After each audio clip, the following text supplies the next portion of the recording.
Mon mari et moi sommes arrivés pour acheter un appartement à un étranger. Je suis restée silencieuse, faisant semblant de ne pas comprendre un mot d'allemand.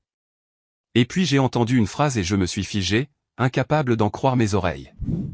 Avant de commencer, écrivez-nous dans les commentaires d'où vous nous écoutez. Cela nous intéresse beaucoup. Nous vous souhaitons une agréable écoute avec cette histoire fascinante. Kesha ferma la porte de la chambre et sortit un manuel usé de sa cachette, sous une pile de linge de lit. Les pages étaient couvertes de son écriture soignée, avec des marque-pages dépassant de diverses sections. Elle alluma la lampe de bureau, baissant l'intensité pour que la lumière ne soit pas visible sous la porte, et ouvrit son cahier d'exercice. Dans le salon, la télévision tonnait. Marcus regardait un autre match de football et elle savait qu'il ne la dérangerait pas pendant les 2 prochaines heures. Cela durait depuis 8 mois.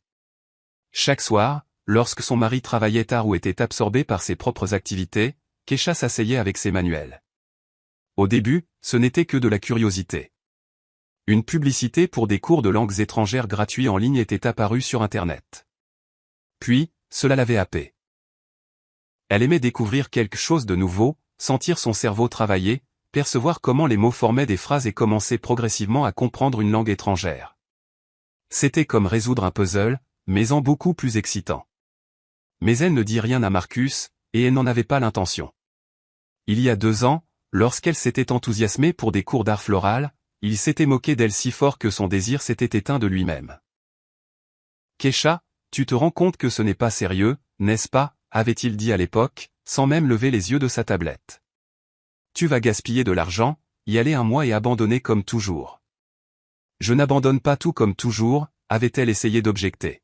« Je veux juste essayer quelque chose de nouveau. » Nouveau. Il avait gloussé. « Tu as un nouveau passe-temps chaque mois. D'abord le yoga, puis la peinture, puis d'autres bêtises. Tu ferais mieux de t'occuper correctement de la maison. » À l'époque, elle était restée silencieuse, mais la rancœur s'était installée profondément en elle. Et quand, 6 mois plus tard, elle avait décidé de s'inscrire à ses cours de yoga, il ne l'avait même pas laissé finir de parler. Il avait recommencé, « Nous n'avons pas d'argent pour des bêtises. Sais-tu seulement combien coûtent les factures ces jours-ci ?» Depuis lors, Kesha avait cessé de partager ses désirs avec lui. Pourquoi s'embêter s'il ne les prenait pas au sérieux de toute façon? C'était comme si elle était devenue invisible dans sa propre maison. Marcus décidait où ils allaient en vacances, quels meubles acheter et quand inviter des gens. Elle cuisinait, nettoyait, approuvait et essayait parfois d'objecter, mais il balayait ses remarques d'un revers de main. « Je sais mieux que toi. Tu ne comprends pas ces choses-là. Laisse-moi gérer. » Et Kesha battait en retraite, fois après fois, jusqu'à s'habituer à être une ombre dans sa propre vie. Elle se versa du thé d'un thermos qu'elle avait spécifiquement apporté dans la chambre pour ne pas avoir à aller à la cuisine et attirer l'attention. Elle s'installa confortablement sur le lit et se plongea dans les exercices.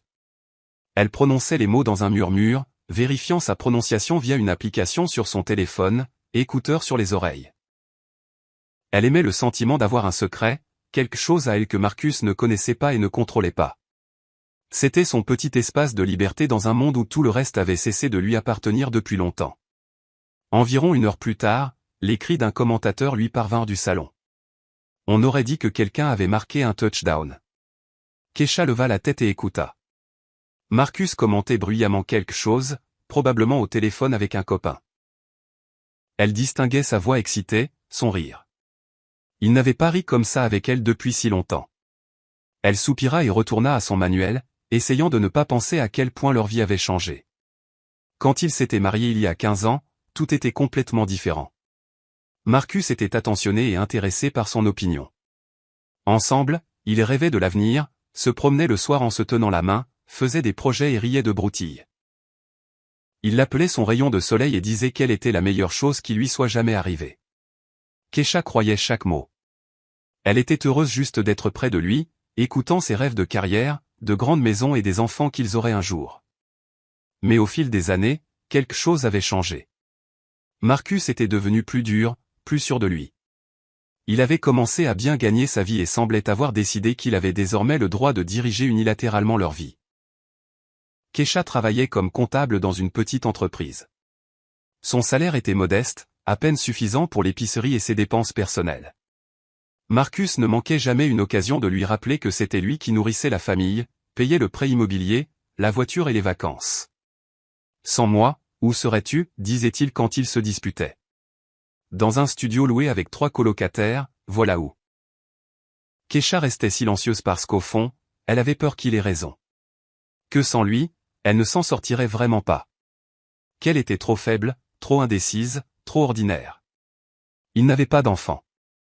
Au début, ils avaient repoussé l'échéance pour leur carrière, le prêt, les rénovations. Puis, cela n'était tout simplement pas arrivé. Les médecins haussaient les épaules. Tout semblait aller bien pour les deux. Mais la grossesse ne venait pas examen, test, procédure. Tout cela avait duré plus d'1 an et n'avait abouti à rien. Avec le temps, ce sujet était devenu douloureux et ils avaient cessé d'en parler. Secrètement, Kesha rêvait d'un enfant, imaginant comment elle borderait un bébé pour dormir, lui lirait des contes de fées et lui apprendrait à marcher.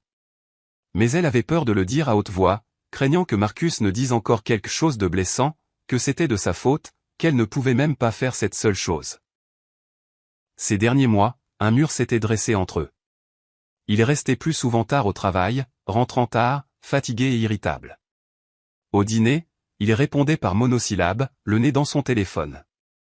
Kesha essayait d'engager la conversation, lui demandant comment s'était passée sa journée, racontant quelque chose sur son travail, essayant de plaisanter. Il hochait la tête sans écouter, et 5 minutes plus tard, il se retirait dans le salon devant la télévision. Le week-end, il allait à la pêche avec des amis ou disparaissait dans le garage. Kesha essayait de trouver un moyen de l'atteindre. Elle cuisinait ses plats préférés, ses fameuses côtes de porc en sauce avec de la purée et du pain de maïs. Elle suggérait d'aller quelque part ensemble, au cinéma, au parc, juste pour une promenade. Mais il refusait. « Je suis fatigué, Kesha. Laisse-moi me reposer, pour l'amour de Dieu. Tu ne comprends pas ce que c'est que de trimer toute la semaine et de devoir ensuite assurer un programme de divertissement pour toi aussi. » Et elle battait en retraite. Elle faisait la vaisselle, nettoyait l'appartement, regardait par la fenêtre les passants et se demandait quand tout avait mal tourné. À quel moment étaient-ils devenus des étrangers vivant sous le même toit? Elle sentait qu'elle le perdait ou qu'elle l'avait déjà perdu. Mais elle ne voulait pas abandonner. Elle ne voulait pas admettre que ces 15 années avaient été vécues en vain, que l'amour était fini, qu'elle se retrouvait toute seule. Alors, quand Marcus suggéra soudainement de chercher un appartement plus grand, leurs 2 pièces dans un vieux bâtiment en périphérie étant devenu exigu depuis longtemps, Kesha fut ravie. C'était peut-être une chance. Peut-être qu'un projet commun, un but commun, les rapprocherait, ramènerait ce qui existait autrefois. Un nouvel appartement, un nouveau cadre, une nouvelle étape de vie. Peut-être que tout s'arrangerait. Ils commencèrent à regarder les annonces, ou plutôt Marcus regardait, et elle s'asseyait à côté de lui sur le canapé et opinait du chef. Il montrait des options sur la tablette, et elle exprimait timidement son opinion, si elle aimait l'agencement, si les fenêtres étaient bien positionnées, si la cuisine était pratique. Mais il en tenait rarement compte. C'est trop loin du métro. Balayait-il. Celui-ci est trop cher, hors budget. C'est dans un mauvais quartier, rien que des ennuis là-bas. Tu comprends quelque chose à tous à toi. Avec le temps, Kesha cessa d'argumenter.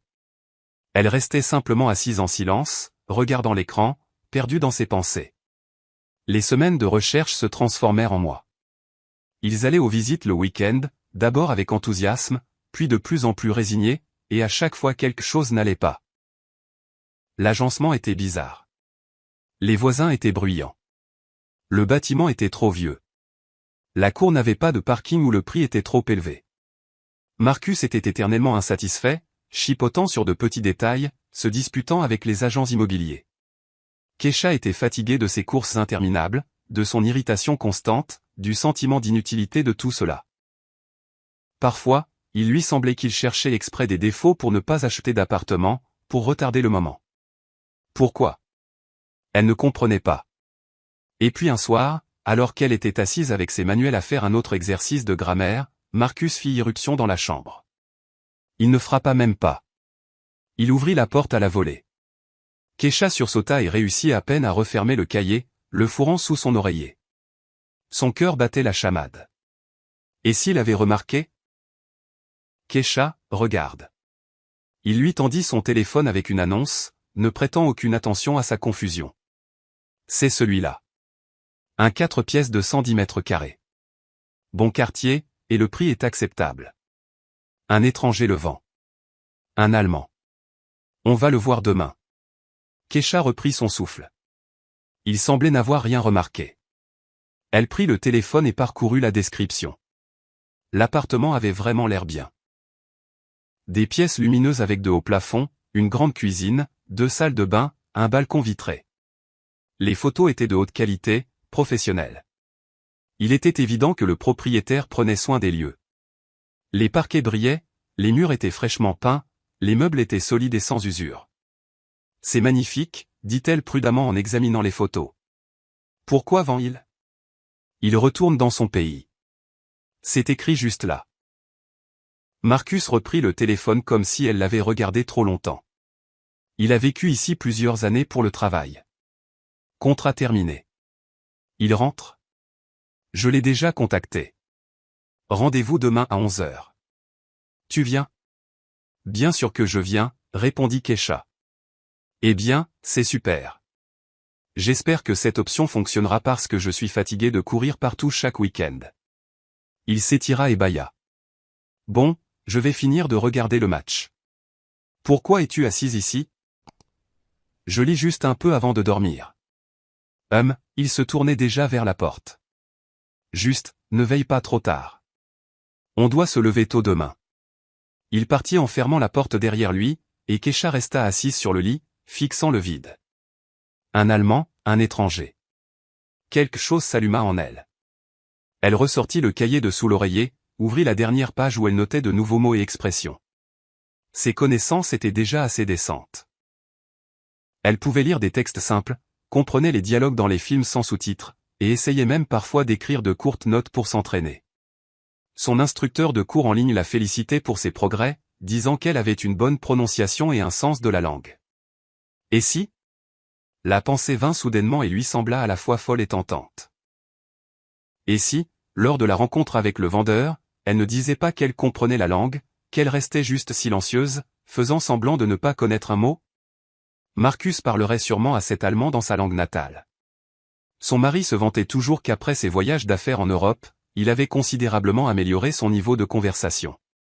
Il avait voyagé à Berlin et Munich plusieurs fois pour le travail, communiqué avec des partenaires, signé des contrats. Elle pourrait alors entendre tout ce qu'ils discutaient sans filtre ni traduction, tout ce que Marcus ne voudrait peut-être pas lui dire. Pourquoi avait-elle besoin de ça? Kesha elle-même ne pouvait pas répondre entièrement à cette question. Quelque chose en elle lui disait simplement que c'était nécessaire. Une vague anxiété, une intuition, un sixième sens, appelez ça comme vous voulez. Peut-être voulait-elle vérifier si Marcus était honnête avec elle. Peut-être était-elle simplement fatiguée d'être à l'écart de toutes les décisions et voulait-elle connaître la vérité pour une fois, non filtrée par son interprétation.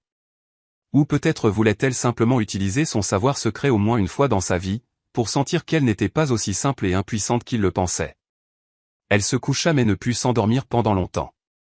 Marcus ronflait à côté d'elle, étalé sur les 3/4 du lit. Kesha restait au bord comme d'habitude, craignant de bouger pour ne pas le réveiller. Quand il ne dormait pas assez, il devenait particulièrement irritable. Elle fixait l'obscurité et pensait au lendemain. Une excitation étrange se mêlait à l'anxiété. Que entendrait-elle demain? Et était-elle prête pour ce qu'elle pourrait entendre? Et s'il s'avérait que c'était quelque chose de terrible, quelque chose après quoi elle ne pourrait plus retourner à son ancienne vie? Mais mon ancienne vie est déjà insupportable de toute façon, pensa-t-elle. Qu'est-ce qui pourrait être pire que de se sentir indésirable, invisible, inutile chaque jour? Le matin, ils partirent tôt. L'appartement était de l'autre côté de la ville, dans un nouveau quartier prestigieux. Dans la voiture, Marcus était concentré, conduisant silencieusement, lançant seulement occasionnellement des commentaires mécontents sur la circulation et sur le fait que personne ne savait conduire. Kesha regardait par la fenêtre les bâtiments défiler, jouant des scénarios de conversation possibles dans sa tête. Elle avait peur. Et si elle ne comprenait pas le discours en direct? Et si elle s'embrouillait et se trahissait? Et si tout cela était une idée stupide et qu'elle se montait la tête pour rien? Pourquoi es-tu si pensive? Demanda soudain Marcus, lui jetant un coup d'œil à un feu rouge. Tu fais la tête. Tu n'aimes déjà pas l'appartement? Non, ça me plaît. Répondit Kesha hâtivement. Je pense juste, et si quelque chose ne fonctionnait pas encore? Ne te stresse pas. C'est une bonne option. J'ai tout vérifié, les documents et l'historique de l'appartement. Tout est propre. Il fit une pause, puis ajouta, ne t'inquiète pas. Au cas où, je traduirai tout. Tu comprends? Avec les étrangers, il faut être prudent. Ils pourraient essayer de nous arnaquer. Ces Européens sont rusés. Ils pensent que nous sommes tous des pigeons ici. Kesha resta silencieuse, serrant ses mains sur ses genoux. Tu traduiras, pensa-t-elle amèrement. La question est juste de savoir quoi exactement tu traduiras et ce que tu cacheras. Ils se garèrent près d'un immeuble moderne de grande hauteur avec une façade en verre. Le hall était propre avec un concierge derrière un comptoir, un interphone pratique et des caméras de surveillance. À chaque étage, dans le hall, se trouvaient des canapés en cuir et des peintures accrochées au mur. Ça sentait le désodorisant coûteux. Marcus regarda autour de lui avec suffisance et hocha la tête. Pas mal. Prometteur. Le prix va certainement monter. Toute la zone se construit avec des logements de luxe. Un investissement rentable. Kesha ne répondit pas. Ils montèrent dans l'ascenseur jusqu'au 12e étage. L'ascenseur était rapide, silencieux, avec des parois en miroir. Kesha regarda son reflet. Visage pâle, lèvres tendues, mains agrippant nerveusement la sangle de son sac à main. Elle avait l'air effrayée. Il faut se ressaisir, pensa-t-elle. Il faut agir calmement, naturellement. Juste se taire et écouter. Juste être soi-même. La sainte silencieuse et invisible qui ne se mêle jamais de rien. Les portes de l'ascenseur s'ouvrirent. Ils marchèrent le long d'un couloir à la moquette douce. Marcus vérifia le numéro de l'appartement sur son téléphone et s'arrêta devant la bonne porte. Kesha sentit son cœur battre follement. Ça commençait maintenant. Maintenant, elle devrait jouer un rôle. Faire semblant, être silencieuse. Y arriverait-elle? Se trahirait-elle avec un mot accidentel, un regard, un geste? Marcus sonna à la porte. Des pas se firent entendre à l'intérieur, confiants, sans hâte. Kesha prit une profonde inspiration, essayant de se calmer. Tout ira bien, se dit-elle. Tu vas juste écouter. Juste apprendre la vérité. Il n'y a rien de mal à ça. La serrure cliqueta et la porte s'ouvrit lentement. Sur le seuil se tenait un homme d'environ 50 ans, grand, en forme, aux cheveux grisonnants et aux yeux gris attentifs. Il était vêtu d'une chemise claire et d'un pantalon sombre, ayant l'air soigné et accueillant. Il sourit et tendit la main à Marcus. Kurt Weber, se présenta-t-il avec un léger accent et passa immédiatement à sa langue natale, réalisant visiblement que Marcus le comprenait. Kesha se tendit, mais essaya de ne rien laisser paraître sur son visage. Elle entendit chaque mot, la salutation, l'invitation à entrer, les excuses pour le léger désordre, bien que l'appartement soit parfaitement propre. Marcus répondit dans la même langue, se présentant vivement et avec confiance, puis fit un signe de tête insouciant dans sa direction. « Voici ma femme, Kesha. Elle ne parle pas votre langue, donc je traduirai. » Kurt se tourna vers elle, sourit agréablement et tendit la main. Kesha la serra, sourit brièvement en retour et baissa les yeux, jouant la confusion timide. À l'intérieur, tout se serrait de tension. Donc, ça avait commencé. Maintenant, elle n'était plus un témoin, juste une femme invisible qui ne comprenait rien. « Entrez, je vous en prie. » Kurt ouvrit la porte plus grand et s'écarta. Ils entrèrent dans un couloir spacieux. Kesha regarda autour d'elle. Parquet en bois clair, placard intégré prenant tout le mur, miroir dans un cadre coûteux, lumière douce diffusée par les plafonniers. Ça sentait la propreté et le léger arôme du café. Kurt les mena plus loin dans le salon, et Kesha eut un soupir involontaire. Une immense pièce avec des fenêtres panoramiques offrant une vue sur le parc et la rivière au loin. Les meubles étaient modernes mais confortables. Un grand canapé d'angle gris. Une table basse en verre et bois. Des étagères le long d'un des murs remplis de livres et de souvenirs. C'est magnifique, ne put-elle s'empêcher de dire en anglais. Marcus traduisit négligemment à Kurt, ajoutant quelque chose de son cru. Kesha écouta attentivement et saisit ce que son mari disait, la femme est impressionnée, mais nous verrons quand même si cela vaut l'argent. Kurt rit, hocha la tête en signe d'accord et commença à faire visiter l'appartement. Ils marchèrent lentement à travers les pièces. La chambre avec un grand lit et son propre dressing, la deuxième chambre plus petite que Kurt utilisait comme bureau, la cuisine studio avec des appareils modernes et des comptoirs en marbre. Kurt expliquait des choses sur l'appartement, le bâtiment, le quartier. Marcus traduisait par bribes, mais Kesha remarqua qu'il omettait des détails ou changeait l'emphase. Quand Kurt mentionna que le bâtiment avait une excellente gestion qui résolvait tous les problèmes rapidement, Marcus traduisit par la société de gestion et de bof est tolérable. Quand le propriétaire dit que les voisins étaient des gens calmes et éduqués, professeurs, médecins, chefs d'entreprise, Marcus grogna à Kesha, les voisins sont des gens ordinaires. Pas eu de problème. Kesha restait silencieuse, faisant semblant d'examiner les finitions, les meubles, les vues depuis les fenêtres, mais la stupéfaction grandissait en elle. Pourquoi Marcus déformait-il les mots de Kurt? Pourquoi minimiser les mérites de l'appartement? Elle ne comprenait pas. Peut-être voulait-il juste faire baisser le prix, montrer qu'il n'était pas trop intéressé. Ils retournèrent au salon. Kurt offrit du café, et Marcus accepta. Kesha s'assit au bord du canapé, croisant les mains sur ses genoux, essayant d'être aussi discrète que possible.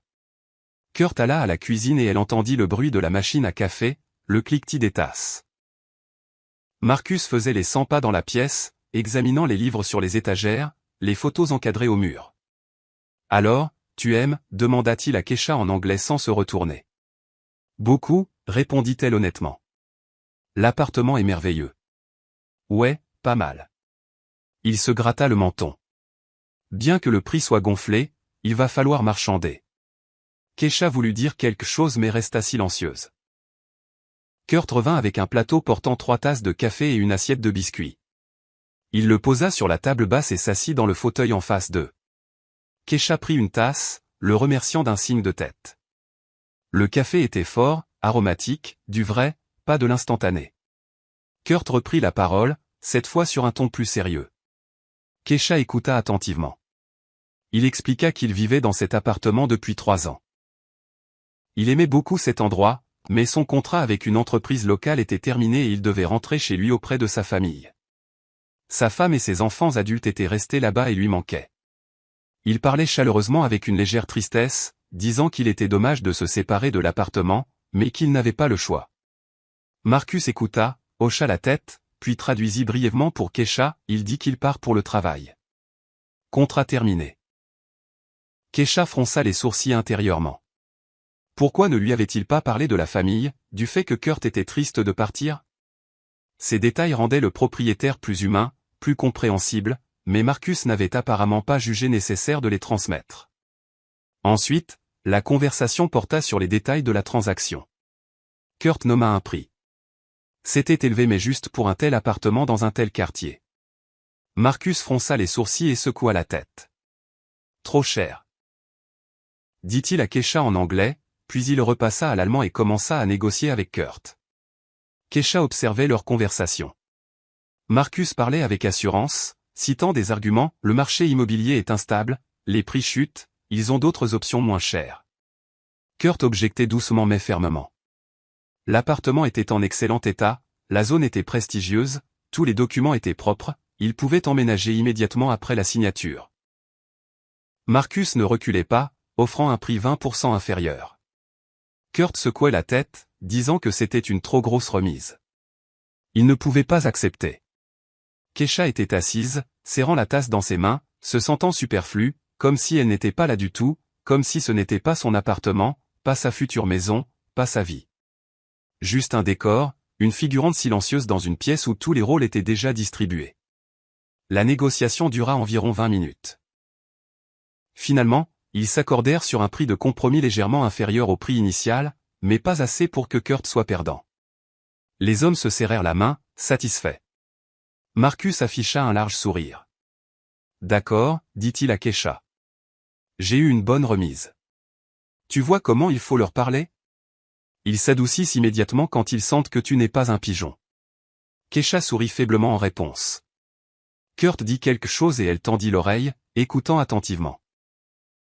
Il proposait de discuter des détails, quand effectuer la signature, quels documents étaient nécessaires, comment rédiger au mieux le contrat. Marcus hocha la tête, convenant que oui, tout devait être discuté en détail. Vous comprenez, commença Kurt en s'adressant à Marcus, et Keisha se figea. Les transactions comme celle-ci sont mieux structurées simplement. Moins de paperasse, moins d'implications fiscales dans mon pays. Je peux aider avec les documents. J'ai un contact notaire. Il fera tout rapidement et proprement. Marcus se pencha avec intérêt. Que proposez-vous? Eh bien, par exemple, parla Kurt calmement comme s'il discutait de la météo. Vous pouvez tout mettre au nom d'un seul propriétaire. C'est plus simple avec la banque, avec les déclarations. Vous pourrez régler ça en famille plus tard si vous avez besoin d'ajouter la femme. J'ai fait comme ça avec mon immobilier ici. D'abord tout à mon nom, puis j'ai discrètement distribué les parts plus tard. Pratique et avantageux. Keisha sentit tout se glacer à l'intérieur. Elle serra la tasse si fort que ses jointures blanchirent. Mettre au nom d'un seul propriétaire. Au nom de Marcus sans elle. Marcus était silencieux, comme s'il considérait la suggestion. Puis il hocha lentement la tête. Ça semble raisonnable en effet. Pourquoi compliquer les choses? Je vais y réfléchir. Bien sûr, c'est à vous de décider, Kurt écarta les mains. Je partage juste mon expérience. Vous avez le temps de réfléchir. Je peux envoyer les coordonnées du notaire. Il expliquera plus en détail si cela vous intéresse. Oui, envoyez-le, s'il vous plaît. Keisha restait immobile, essayant de ne pas trahir ses émotions. Une tempête faisait rage à l'intérieur. Marcus ne lui avait pas dit un mot de cette conversation. Il n'avait pas traduit. Il avait fait semblant que rien d'important ne s'était passé, continuant juste à discuter gentiment avec Kurt des rénovations, des meubles, de ce qui resterait dans l'appartement et de ce que Kurt emporterait. Elle regardait son mari, son visage confiant, la façon dont il s'adossait nonchalamment au canapé, gesticulant en racontant quelque chose à Kurt. Il avait l'air satisfait, détendu, tandis qu'elle était assise à côté de lui, sentant le sol se dérober sous ses pieds. Comptait-il vraiment mettre l'appartement uniquement à son nom? Avait-il vraiment l'intention de lui cacher cela? De dire que ça devait être ainsi, que c'était plus simple, qu'il l'ajouterait au titre plus tard, et ensuite simplement oublier, ou ne pas oublier mais ne pas l'ajouter exprès pour qu'elle se retrouve sans rien, complètement dépendante de lui? Les pensées tourbillonnaient dans sa tête, l'une plus effrayante que l'autre. Peut-être qu'elle exagérait. Peut-être qu'il avait vraiment l'intention de faire les papiers correctement plus tard, qu'il avait juste décidé de simplifier la procédure maintenant. Mais alors pourquoi ne pas lui avoir dit? Pourquoi ne pas en avoir discuté? Pourquoi cacher cette conversation? Elle se mordit la lèvre, essayant de ne pas pleurer. Pas ici. Pas maintenant. Elle devait tenir bon. Elle devait rester jusqu'à la fin de cette réunion. Et ensuite elle ne savait pas ce qui se passerait. La conversation continua encore 40 minutes. Ils discutèrent du calendrier pour l'évaluateur indépendant, de la vérification des documents, des dates de déménagement. Kurt était professionnel et bienveillant. Marcus était assertif et professionnel. Keisha était assise silencieusement, machinalement, finissant son café froid, sentant un vide glacial grandir en elle à chaque minute. Puis les hommes passèrent à la discussion des termes de l'accord préliminaire. Kurt sortit un ordinateur portable, ouvrit un document et commença à montrer à Marcus un formulaire standard. Ils se penchèrent sur l'écran, discutant de quelque chose. Marcus posait des questions. Kurt répondait. Keisha les observait de côté. Deux hommes décidant de questions importantes, et elle n'était qu'une partie du décor, une ombre sans voix. À un moment donné, Kurt leva les yeux et la regarda attentivement, d'un air scrutateur. Keisha baissa le regard, mais sentit qu'il continuait à l'observer. Puis il se tourna vers Marcus et prononça une phrase qui coupa le souffle de Keisha. Elle ne sait pas que les documents seront établis uniquement à votre nom, n'est-ce pas? Demanda-t-il calmement mais distinctement. Est-ce que je comprends bien? Le temps sembla s'arrêter. Keisha restait assise sans respirer, sans bouger, fixant le vide devant elle. À l'intérieur, tout se brisa. Marcus ne fut pas embarrassé. Il ne tressaillit même pas. Il gloussa juste et secoua la tête. Quelle différence cela fait-il, dit-il dans la même langue, agitant la main avec désinvolture. Elle ne comprend rien de toute façon. Et honnêtement, ce ne sont pas ses affaires. Je gagne l'argent, je paie et je décide. Elle vit juste là et profite de ce que je fournis. Donc, tout va bien. Ne vous inquiétez pas. Kurt hocha la tête, mais quelque chose comme le doute ou la désapprobation traversa son visage. Cependant, il resta silencieux et retourna à l'écran de l'ordinateur. Kesha continuait de rester immobile, mais à l'intérieur, tout bouillonnait. Le choc, la douleur, la rage, le désespoir, tout se mélangeait en une boule coincée quelque part dans sa gorge, rendant la respiration difficile. Elle ne comprend rien. Ce ne sont pas ses affaires. Elle vit juste là et profite. Voilà comment il la voyait. Voilà comment il la considérait. Pas comme une épouse, pas comme une partenaire, pas comme un être humain, mais comme un animal de compagnie qu'il faut nourrir et promener, mais qui n'a pas droit à la parole. 15 ans de mariage. 15 ans qu'elle cuisinait ses repas, faisait sa lessive, nettoyait, soutenait, tolérait ses humeurs, sa négligence, sa condescendance. 15 ans qu'elle espérait qu'il changerait, que tout s'arrangerait, qu'il serait proche à nouveau. Et lui? Il ne jugeait même pas nécessaire de l'informer que l'appartement, leur appartement commun, serait titré uniquement à son nom. Elle serra les dents si fort que sa mâchoire lui fit mal, mais elle ne montra aucun signe. Elle continua de rester assise tranquillement, soumise, inaperçue, comme il y était habitué, comme il l'attendait d'elle. La réunion touchait à sa fin. Marcus et Kurt échangèrent leurs numéros, convinrent de s'appeler dans quelques jours pour coordonner la date du prochain rendez-vous avec le notaire. Kurt fut poli et courtois, les raccompagna à la porte, serra à nouveau la main de Marcus et fit un signe de tête à Kesha avec un sourire. Ils descendirent dans l'ascenseur en silence. Marcus fredonnait quelque chose dans sa barbe, clairement satisfait. Ils sortirent dans la rue. Le soleil brillait vivement. Il faisait chaud et frais comme au printemps. Des gens marchaient sur les sentiers. Des enfants jouaient sur une aire de jeu à proximité. Une journée ordinaire, une vie ordinaire. Kesha marchait à côté de son mari, ayant l'impression d'être tombée dans une réalité parallèle. Tout autour semblait normal, mais un ouragan faisait rage en elle. Ils montèrent dans la voiture. Marcus démarra le moteur, mit de la musique pop entraînante. Alors, Kesha, bel endroit, non? Demanda-t-il en sortant du parking. Je t'avais dit qu'on trouverait une option décente. Cet Allemand s'est avéré raisonnable. Pas comme ces radins qu'on a vus avant. Il a baissé le prix sans problème. J'ai bien géré, n'est-ce pas? Kesha regarda par la fenêtre. À l'intérieur, elle bouillonnait, mais sa voix, quand elle parla, sonnait calme, presque indifférente. Oui, bel appartement. Tu vois. Marcus tapotait ses doigts sur le volant au rythme de la musique. Dans une semaine, on signe le préliminaire, on verse la compte, et c'est dans la poche. Dans 1 mois et demi ou 2, on emménage. Tu pourras commencer à planifier les rénovations si tu veux changer quelque chose. Bien que tout semble excellent là-bas de toute façon, je pense. MMH fut tout ce que Kesha put sortir. Marcus ne remarqua rien. Il continua de bavarder sur l'appartement, sur la chance que tout s'arrange, combien il était content que ce problème soit enfin résolu. Kesha écoutait d'une oreille distraite. Elle repassait encore dans sa tête ces phrases entendues dans l'appartement de Kurt. Les documents seront établis uniquement à votre nom. Elle ne comprend rien.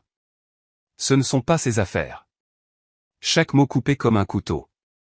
Elle avait vécu dans l'illusion pendant tant d'années qu'ils étaient une famille, qu'ils étaient ensemble, qu'ils se souciaient d'elle. Et il la gardait juste comme une gouvernante pratique qui n'objectait pas, ne demandait rien, n'interférait pas. La nausée lui monta à la gorge. Elle ferma les yeux, essayant de se ressaisir. Ne pas pleurer maintenant. Ne pas montrer de faiblesse. Il fallait réfléchir. Il fallait décider quoi faire ensuite. Ils arrivèrent à la maison.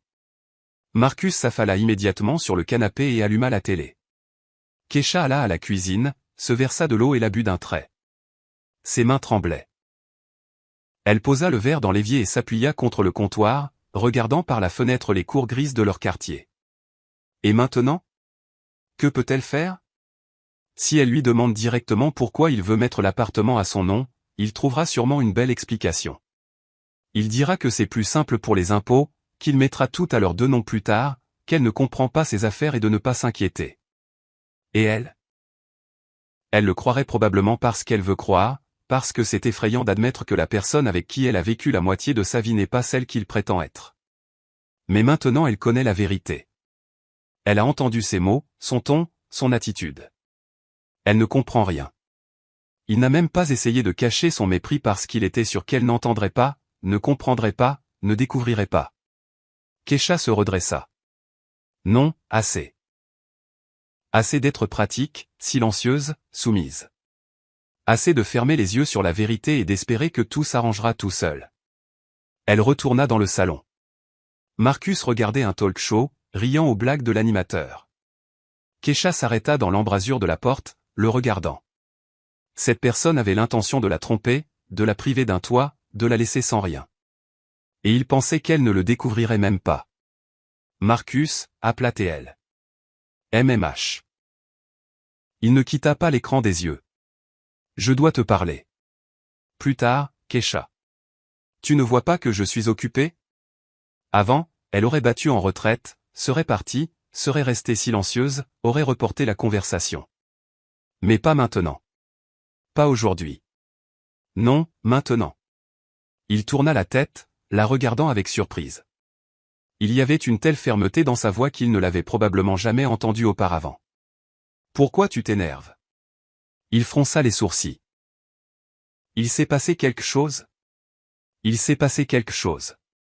Kesha fit un pas dans la pièce. Dis-moi, à quel nom comptes-tu mettre l'acte de propriété? Il cligna des yeux, ne s'attendant clairement pas à une telle question. Aux deux nôtres, naturellement. Pourquoi? Il lui mentit en face. Quel mensonge? De quoi parles-tu enfin? Kesha le regarda droit dans les yeux. Son cœur battait si fort qu'il semblait sur le point d'exploser hors de sa poitrine. C'était terrifiant de le confronter, de ne pas reculer, d'exiger la vérité. Mais elle avait déjà franchi la ligne. Il n'y avait pas de retour en arrière. Kurt t'a suggéré de tout mettre au nom d'un seul propriétaire, à ton nom, et tu as accepté. Le visage de Marcus tressaillit, ses yeux se plissèrent. Comment sais-tu? Il bafouilla. Tu écoutais aux portes. J'ai entendu votre conversation. Mais tu ne comprends pas. Il s'interrompit, et Kesha vit qu'il commençait à réaliser. Je ne comprends pas. Elle gloussa amèrement. Tu en es si sûr? Un silence pesa dans l'air. Marcus la regardait comme s'il la voyait pour la première fois. Puis il se leva lentement du canapé. Tu connais la langue? L'incrédulité se mêlait à la confusion dans sa voix. Kesha ne répondit pas, se contentant de rester debout et de le regarder, attendant ce qu'il dirait ensuite. Marcus passa une main sur son visage comme pour essayer de reprendre ses esprits. Puis il fit brusquement un pas vers elle. Depuis combien de temps, demanda-t-il durement. Depuis combien de temps connais-tu la langue? Quelle importance? Kesha recula instinctivement. Ce qui compte, c'est autre chose. Tu avais l'intention de me tromper. Quelle tromperie? Il haussa le ton et elle tressaillit mais un bond. Je voulais simplifier la procédure. Ensuite je t'aurais ajouté au titre. Tout aurait été bien. Ensuite. Répéta TL doucement. Ou peut-être que tu ne m'aurais pas ajouté. Peut-être que tu aurais tout laissé à ton nom. Pratique, non. Je dépends complètement de toi. Je ne peux aller nulle part. De quoi parles-tu enfin? Marcus leva les bras au ciel. Je me suis tué à la tâche pour toi pendant 15 ans, j'ai pourvu à tes besoins, et maintenant tu m'accuses de je ne sais quelle manigance. Tu es à la tâche pour moi. La voix de Kesha tremblait, mais elle continuait de tenir bon. Et qu'ai-je fait toutes ces années, allongé sur le canapé? J'ai travaillé, géré la maison, toléré ta négligence. Quelle négligence? Il l'interrompit en avançant. Je t'ai toujours traité normalement, j'ai pourvu, pris soin. Pris soin. Kesha sentit quelque chose se briser enfin en elle. Tu n'as même pas jugé nécessaire de demander mon avis sur l'appartement. Tu as juste tout décidé toi-même comme toujours, et j'étais censé me taire et être heureuse. Oui, parce que je comprends mieux ces affaires, aboya Théil. Tu ne comprends rien à l'immobilier. Et tu ne comprends rien à la façon de traiter une épouse, lâcha-t-elle, surprise par son propre courage. Marcus se figea. Son visage devint rouge. Les veines gonflèrent sur ses tempes. Kesha vit qu'il se retenait à peine d'exploser complètement. Elle ne l'avait jamais vu aussi confus, en colère, et simultanément effrayé, comme si le sol se dérobait sous ses pieds tout comme pour elle. D'accord, écoute. Il parlait lentement, syllabe par syllabe, comme s'il expliquait quelque chose à un enfant lent. Tu as écouté une conversation, tu as tout compris de travers, et maintenant tu fais une crise. Je t'explique pour la dernière fois. Je voulais simplifier la paperasse. C'est une pratique courante. Ensuite, nous t'aurions calmement ajouté. Mais puisque tu ne me fais pas confiance. Je ne te fais pas confiance, l'interrompit Kesha.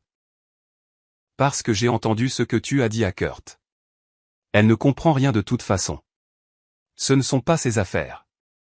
Elle vit juste là et profite de ce que je fournis. Le silence était si épais qu'on pouvait entendre la musique jouer chez le voisin. Marcus restait bouche bée. Et pour la première fois de toutes leurs années ensemble, Kesha le vit à court de mots. Je ne voulais pas dire ça, marmonna-t-il finalement. Qu'est-ce que tu voulais dire alors? Kesha fit un pas vers lui et maintenant c'est lui qui reculait. Explique-moi ce que tu voulais dire quand tu parlais de moi avec mépris. Quand tu discutais de moi avec un étranger comme d'une chose qui ne comprend rien et ne devrait rien comprendre. Kesha, je me suis emporté. Il essaya d'adoucir son ton. C'est sorti tout seul, ça arrive. Tu sais, je ne voulais pas t'offenser. Pas t'offenser. Elle sentit les larmes monter mais les retint. Elle pleurerait plus tard quand elle serait seule. Maintenant, elle devait tenir. Marcus, tu m'as offensé pendant des années.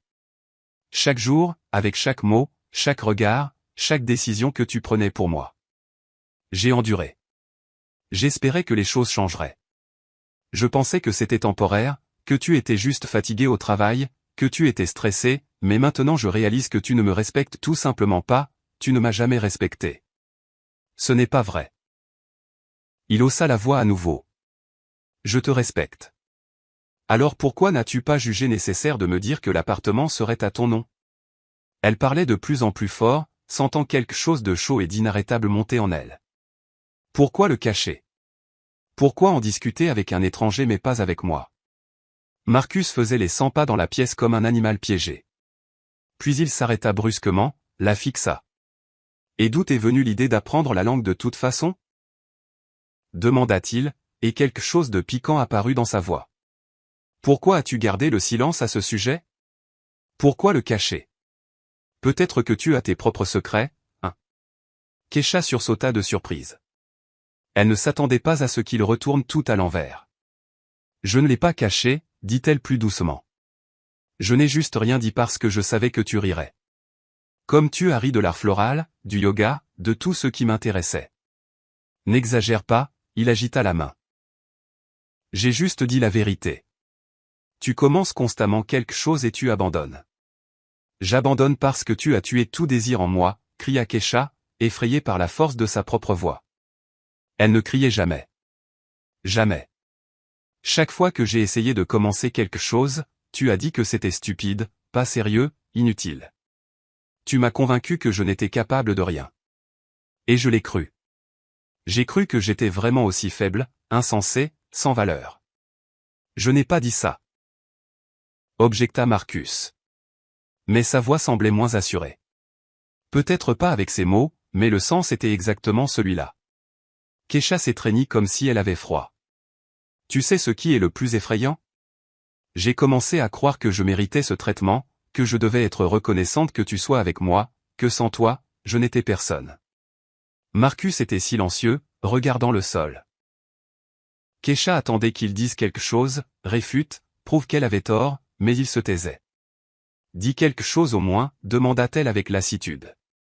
Il leva la tête, et elle vit quelque chose de nouveau dans ses yeux. Pas de la colère, pas de l'irritation, mais une certaine confusion mêlée d'agacement. Qu'est-ce que tu veux entendre? Demanda-t-il d'une voix sourde. Que je suis un mauvais mari? Que je t'ai fait du mal? D'accord, peut-être que je l'ai fait, mais j'ai essayé. J'ai travaillé comme un chien pour nous, pour que tu aies tout. Appartement, vêtements, vacances, et maintenant tu dis que je ne te respecte pas. L'argent, c'est de l'irrespect? Kesha secoua la tête. Le respect, c'est quand on demande ton avis. Quand tes désirs sont pris en compte. Quand on ne discute pas de toi dans ton dos avec mépris. Combien de temps allons-nous continuer là-dessus? Il explosa à nouveau.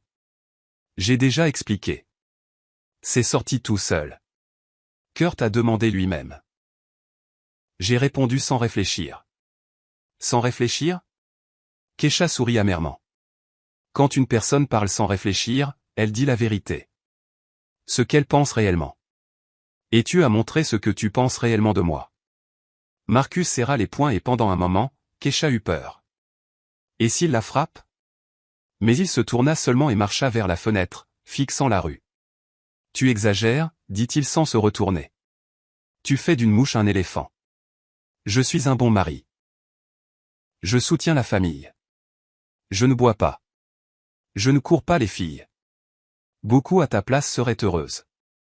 Beaucoup à ma place seraient partis depuis longtemps, répondit Kesha doucement. Il se retourna brusquement. Quelque chose de dangereux traversa ses yeux. Qu'est-ce que tu as dit? J'ai dit que beaucoup à ma place seraient partis depuis longtemps. Elle parlait lentement, clairement, et avec chaque mot se sentait devenir plus forte, parce que vivre avec une personne qui ne vous respecte pas, qui vous considère comme un fardeau, est insupportable. Tu me menaces de divorce? Marcus fit un pas vers elle, le visage tordu. Sérieusement? Pour une phrase que tu as entendue par hasard? Pas pour une phrase. Kesha secoua la tête. Pour 15 ans durant lesquels j'ai été invisible dans ma propre maison. Pour le fait que tu avais l'intention de me priver d'un toit. Pour le fait que même maintenant, tu ne comprends pas ce que tu as fait de mal. Je ne t'ai privé de rien. Il hurla. Je voulais simplifier la paperasse. Tu voulais me tromper. Cria Kesha en retour et sa voix se brisa. Parce que tu pensais que j'étais stupide, que je ne découvrirais pas, que je ne comprendrais rien, parce que tu es habitué à ce que je sois silencieuse et d'accord avec tout. Ils se tenaient face à face, respirant tous deux lourdement, tous deux à bout. Dehors, quelqu'un klaxonna. Des enfants criaient dans la cour. La vie continuait, mais la leur s'effondrait. Je ne comprends pas ce qui se passe, marmonna finalement Marcus. Et pour la première fois dans toute cette conversation, la confusion, presque l'impuissance, résonna dans sa voix. On vivait normalement. Tout allait bien. D'où sort tout ça? Tout allait bien pour toi, dit Kesha doucement. Pour moi? Non, pas depuis longtemps. J'ai juste gardé le silence. Endurer. Espérer. Espérer quoi? Que tu me remarquerais. Elle sentit les larmes percer quand même et ne les retint pas, que tu te souviendrais de qui j'étais quand nous nous sommes rencontrés. Que tu m'aimerais à nouveau. Mais toi, tu as cessé d'aimer il y a longtemps. Je ne voulais juste pas l'admettre. Marcus resta silencieux et son visage changea lentement. La colère partit, laissant derrière elle autre chose. De la fatigue, de la culpabilité, ou juste du vide? Peut-être, dit-il finalement, et ses mots sonnèrent comme un verdict. Peut-être que tu as raison. Je ne sais pas. Je suis fatigué, Kesha. Fatigué du travail, des problèmes, de tout. Et toi? Tu étais toujours quelque part en arrière-plan, pratique, familière. Je ne pensais pas que tu étais malheureuse. Je pensais que tout te convenait. Rien ne me convenait, murmura-t-elle. Mais tu n'as pas demandé. Il hocha la tête, retourna au canapé, s'assit lourdement, couvrit son visage de ses mains. Kesha se tenait au milieu de la pièce et ne savait pas quoi faire ensuite. Il ne restait plus de force pour crier ni pour pleurer. À l'intérieur ne restait qu'un vide essoré et une étrange clarté. Et maintenant, demanda Marcus sans lever la tête. Je ne sais pas, répondit Kesha honnêtement. Mais nous n'achèterons pas l'appartement. Du moins pas à Kurt et pas comme tu le voulais. Il leva la tête, la regarda. Donc, l'affaire est annulée? Oui, dit-elle fermement sans hésitation. Je n'accepterai pas l'achat s'il est titré uniquement à ton nom. Et de toute façon, j'ai besoin de temps pour réfléchir à nous, pour savoir s'il y a un sens à continuer. Tu veux divorcer? Il déclara sans poser de questions. Je ne sais pas ce que je veux. Kesha marcha vers la fenêtre, regarda la cour, l'air de jeu, le banc où des dames âgées étaient assises. Je sais seulement que je ne peux plus continuer comme ça. Je ne veux pas. Et que vas-tu faire? La moquerie apparut dans sa voix. Partir, louer une chambre avec ton salaire, vivre seul dans un trou en banlieue. Elle se tourna vers lui, vit qu'il essayait de reprendre le contrôle, de revenir à l'ancienne tactique, intimider, montrer que sans lui elle périrait. Avant, cela fonctionnait, mais pas maintenant. Peut-être, dit-elle calmement. Mais ce sera mon trou, ma vie, mon choix. Marcus ouvrit la bouche pour objecter, mais se coupa. Puis il agita la main, se leva du canapé. Fais ce que tu veux, lança-t-il. Je vais chez Jamal. Je crèche chez lui. Réfléchis bien. Et toi? Tu réfléchis à tes décisions ici. Peut-être que tu reviendras à la raison. Il alla dans la chambre. Keisha l'entendit sortir un sac, y jeter des affaires. Puis il sortit sans même regarder dans sa direction et claqua la porte. Silence. Keisha resta près de la fenêtre et le regarda sortir de l'entrée de l'immeuble, monter dans la voiture, s'éloigner, et ce n'est que lorsque la voiture disparut au coin de la rue qu'elle s'autorisa à glisser au sol et à éclater en sanglots. Elle pleura longtemps de douleur, de soulagement, de peur de l'avenir, de l'amertume des espoirs brisés. Les larmes coulaient et coulaient, et il semblait qu'elle ne finirait jamais. Puis, progressivement, les sanglots s'apaisèrent, sa respiration redevint régulière. Keisha essuya son visage avec sa manche, se leva du sol, alla dans la chambre. C'était le désordre. Marcus avait sorti des affaires du placard à la hâte sans fermer les portes. Keisha rangea machinalement, plia le linge tombé, puis prit son carnet et son manuel de la cachette. Elle s'assit sur le lit ouvert à la dernière page. Demain, elle appellerait Kurt, expliquerait la situation, dirait qu'ils avaient changé d'avis pour l'achat de l'appartement, s'excuserait pour le temps perdu, et ensuite elle ne savait pas. Mais pour la première fois depuis de nombreuses années, elle sentait que sa vie lui appartenait à nouveau. Elle prit un stylo et écrivit plusieurs phrases sur une nouvelle page dans la langue qu'elle étudiait secrètement. Les mots s'assemblaient facilement, naturellement. Je suis plus forte que je ne le pensais. Je vais gérer ça. Je vais réussir. Dehors, le soleil se couchait, peignant le ciel de tons roses et orange. Keisha regarda ce coucher de soleil et pensa que demain serait un nouveau jour, le premier jour de sa nouvelle vie. Le matin, Keisha se réveilla tôt, bien qu'elle eût mal dormi, se tournant et se retournant toute la nuit, repassant la conversation d'hier dans sa tête. Marcus n'était pas rentré, n'avait même pas envoyé de SMS. Elle se leva, se lava le visage à l'eau froide, regarda son reflet dans le miroir. Son visage était tiré, des cernes sous les yeux. Mais le regard était en quelque sorte différent, plus ferme, plus décidé. Elle fit du café, s'assit dans la cuisine avec le téléphone dans les mains. Elle devait appeler Kurt, expliquer que la transaction n'aurait pas lieu. Ses doigts tremblaient en composant le numéro. Sonnerie. 1, 2, 3. Oui, j'écoute. Répondit une voix familière avec un accent. Keisha prit une profonde inspiration et parla dans sa langue, lentement, essayant de choisir les bons mots. Kurt, c'est Keisha. Nous avons regardé votre appartement hier avec mon mari. Une pause pesa dans l'air. Puis il répondit, et une surprise sincère résonna dans sa voix. Keisha, vous parlez allemand? Oui. Elle sentit la tension se relâcher un peu. Je suis désolé de ne pas l'avoir dit hier. Les circonstances ont fait que. Je comprends. Il fit une pause. Donc, vous avez entendu notre conversation avec votre mari. Chaque mot. Une autre pause, plus longue cette fois. Je suis vraiment désolé, dit-il finalement, et sa voix semblait sincère. Je n'aurais pas dû accepter une telle combine. C'est juste que votre mari était si insistant, et je me suis dit, eh bien, c'est leur affaire de famille. Mais je me sentais mal à l'aise. Très mal à l'aise.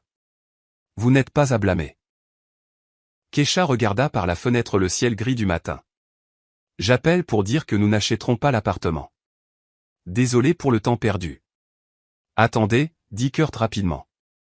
Mais vous-même. Voulez-vous l'acheter vous-même? Keisha était confuse. Que voulez-vous dire? Eh bien, vous aimiez l'appartement, j'ai vu, et il est vraiment bien. Peut-être voulez-vous l'acheter sans le mari. Je n'ai pas ce genre d'argent, admit-elle. Je travaille comme comptable. Le salaire est petit. Je ne peux pas économiser pour un tel appartement. Et un prêt hypothécaire, un crédit? Je ne sais pas, Keisha se frotta l'arête du nez. Je ne me suis jamais occupé de ça. Marcus décidait toujours de tout. Écoutez. Kurt parla plus doucement, avec sympathie. Je comprends que les choses sont difficiles pour vous en ce moment, mais si vous avez vraiment besoin d'un appartement, essayons de trouver une issue. Je peux baisser un peu le prix, et je peux attendre pendant que vous organisez un prêt. J'ai le temps. Je ne suis pas si pressé de vendre. Keisha sentit quelque chose de chaud, comme de l'espoir, naître en elle. Pourquoi voulez-vous m'aider? Parce que hier, quand je vous ai regardé, j'ai vu ma fille. Il soupira. Elle était aussi dans une situation similaire il y a quelques années. Son mari décidait aussi tout pour elle. La gardait dans l'ignorance aussi. Elle l'a quitté, a commencé une nouvelle vie. Elle est heureuse maintenant. Et j'ai pensé que peut-être je peux vous aider au moins un petit peu aussi. Les larmes lui montèrent à la gorge à nouveau, mais Keisha se retint. Merci, murmura-t-elle. Merci beaucoup. Je vais y réfléchir. J'ai besoin de temps pour tout comprendre. Bien sûr. Appelez quand vous serez prête. Et si vous avez besoin d'aide avec les documents ou des conseils, demandez. Je connais une bonne avocate spécialisée dans ces cas. Ils se dirent au revoir. Keisha posa le téléphone sur la table et couvrit son visage de ses mains. Acheter l'appartement elle-même, seule sans Marcus. Cela semblait irréel, effrayant et simultanément tentant. Son propre logement, sa propre maison, sa propre vie. Les jours suivants passèrent dans un brouillard. Marcus revint 3 jours plus tard, sombre et silencieux. Ils ne se parlaient presque pas. Il rentrait tard, partait tôt, dormait sur le canapé. Keisha évitait aussi les conversations. Elle avait besoin de temps pour réfléchir, pour tout peser, pour prendre une décision. Elle commença à étudier les informations sur les prêts hypothécaires, le divorce, la division des biens. Elle lut des forums, consulta des avocats en ligne, calcula ses finances. Le tableau qui émergeait n'était pas le plus rose, mais pas désespéré non plus. Lors d'un divorce, elle pourrait prétendre à la moitié de leur appartement actuel.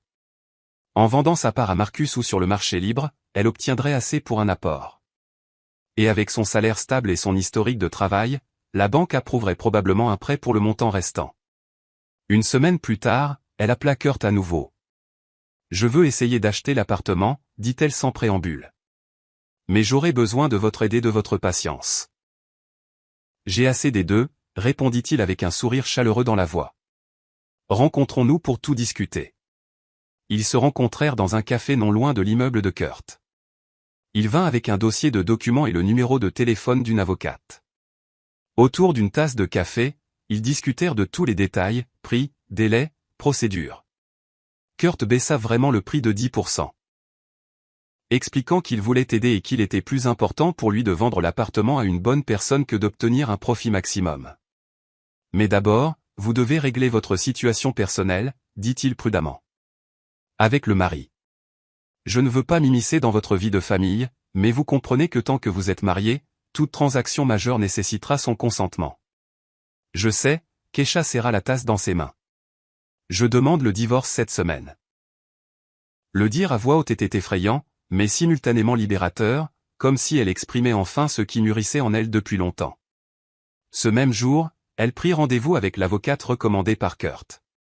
Une femme d'environ 40 ans aux yeux intelligents et à la voix calme écouta son histoire et exposa clairement un plan d'action. Demandez le divorce, dit-elle. Simultanément, demandez la division des biens. Vous avez un appartement commun, ce qui signifie que vous avez droit à la moitié. Le mari pourrait essayer de contester, prouver qu'il a contribué davantage, mais en l'absence de contrat de mariage, le tribunal divisera très probablement également. Et combien de temps cela prendra-t-il? 3 ou 4 mois, si c'est sans complications. Ça pourrait être plus long s'il résiste. Keisha hocha la tête, notant tout dans un carnet. Et une dernière question. L'avocate la regarda intensément.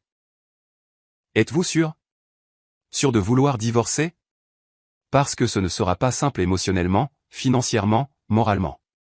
Êtes-vous prête? Kesha leva les yeux, rencontra le regard de l'avocate. Prête, dit-elle fermement. Elle reporta la conversation avec Marcus jusqu'au soir, rentra, cuisina le dîner comme d'habitude, par habitude. Il arriva vers 19h30, s'assit à table silencieusement. Ils mangèrent en silence, et Kesha sentit tout se contracter à l'intérieur à cause de la tension. Finalement, elle posa sa fourchette. Marcus, nous devons parler. Il leva les yeux, et elle y vit de la fatigue et une sorte de résignation, comme s'il savait déjà ce qu'elle allait dire. Je demande le divorce. Prononça-t-elle, et sa voix ne trembla pas. Demain, je vais chez une avocate avec les documents. Je veux que tu le saches. Il baissa lentement sa fourchette, s'adossa à la chaise. Donc, tu as décidé après tout? Il ne posa pas la question. Il énonça un fait. Oui. Et rien ne me fera changer d'avis. Non. Il hocha la tête, frotta son visage avec ses paumes. D'accord. Peut-être que tu as raison. Peut-être que nous ne sommes vraiment pas sur le même chemin. J'y ai pensé toute la semaine. Nous sommes des étrangers depuis longtemps, Kesha? Je ne voulais juste pas l'admettre. Je ne voulais pas non plus, dit-elle doucement. Mais maintenant, nous ne pouvons plus faire semblant que tout est normal. On partage l'appartement? Oui, je veux récupérer ma moitié. Bien, il haussa les épaules. Juste, ne vendons pas. D'accord, je rachèterai ta part. Nous ferons une évaluation indépendante. Je paierai la valeur marchande. Kesha hocha la tête. C'était une offre raisonnable. Et elle était même reconnaissante qu'il ne fasse pas de scandale. D'accord. Ils restèrent assis un peu plus longtemps en silence. Puis Marcus se leva, alla dans la chambre pour faire ses bagages. Kesha resta dans la cuisine, l'écoutant marcher à travers les pièces, ouvrir les placards, mettre quelque chose dans des sacs. Une demi-heure plus tard, il sortit avec 2 gros sacs. Je reste chez Jamal pour l'instant, dit-il en s'arrêtant dans l'embrasure de la porte. Ensuite, je louerai quelque chose. Appelle si tu as besoin de quoi que ce soit pour la paperasse. D'accord. Il resta un autre moment, comme s'il voulait ajouter quelque chose, mais ne trouva pas les mots. Puis il hocha la tête et partit. La porte se ferma doucement sans claquer. Kesha resta seule dans l'appartement dans un silence qui n'était maintenant plus oppressant mais étrangement paisible. Le processus de divorce s'avéra long et épuisant. Papiers, tribunaux, évaluations, négociations. Marcus, à son crédit, ne fit pas obstacle et accepta tous les termes. 4 mois plus tard, ils dissolurent officiellement le mariage et divisèrent les biens. Kesha reçut l'argent pour sa part de l'appartement, une somme qui lui semblait énorme et qui n'était pourtant que la moitié de ce qu'ils avaient économisé au fil des années de mariage. Durant ces mois, elle réussit à faire beaucoup. Elle obtint un nouvel emploi, trouva un poste vacant dans une entreprise internationale où la connaissance des langues étrangères était requise. Le salaire était 1,5 fois plus élevé qu'avant.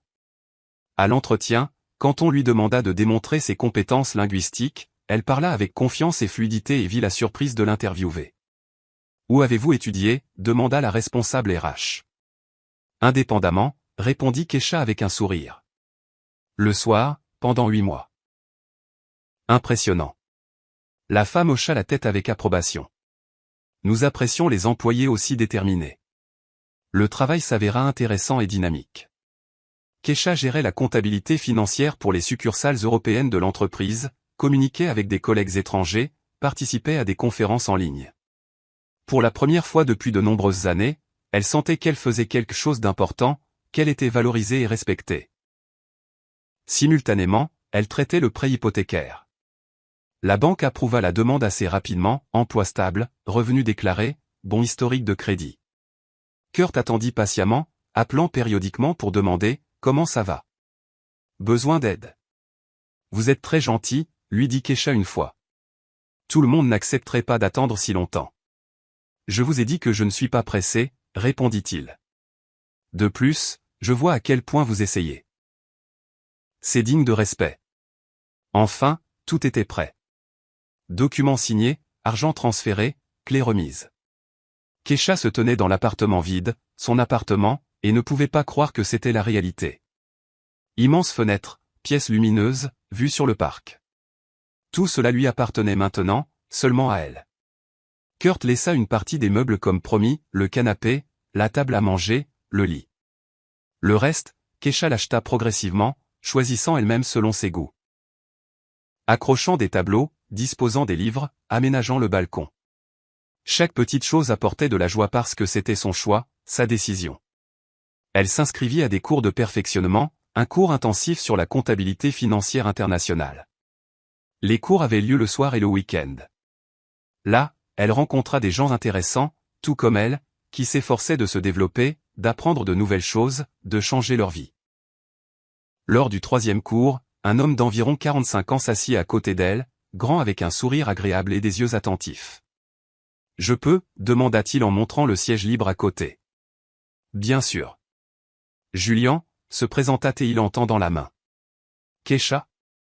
Ils commencèrent à parler après la conférence. Il s'avéra qu'il travaillait aussi dans une entreprise internationale, avait aussi récemment traversé un divorce, essayait aussi de recommencer sa vie. Ils échangèrent leurs numéros, convinrent de préparer les examens ensemble. Les rencontres devinrent régulières. Au début seulement pour étudier, analyser des sujets difficiles, partager des notes, discuter de cas.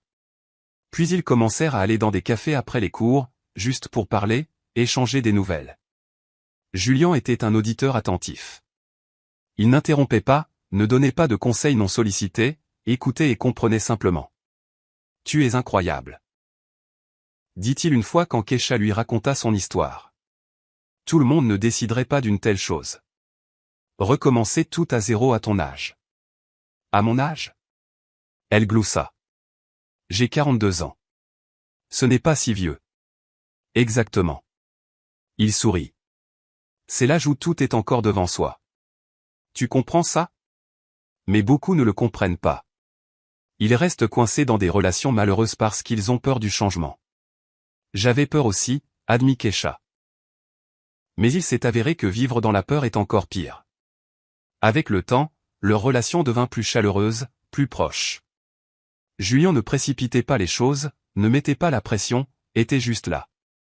Il se promenait dans le parc, allait au cinéma, dînait dans de petits restaurants confortables.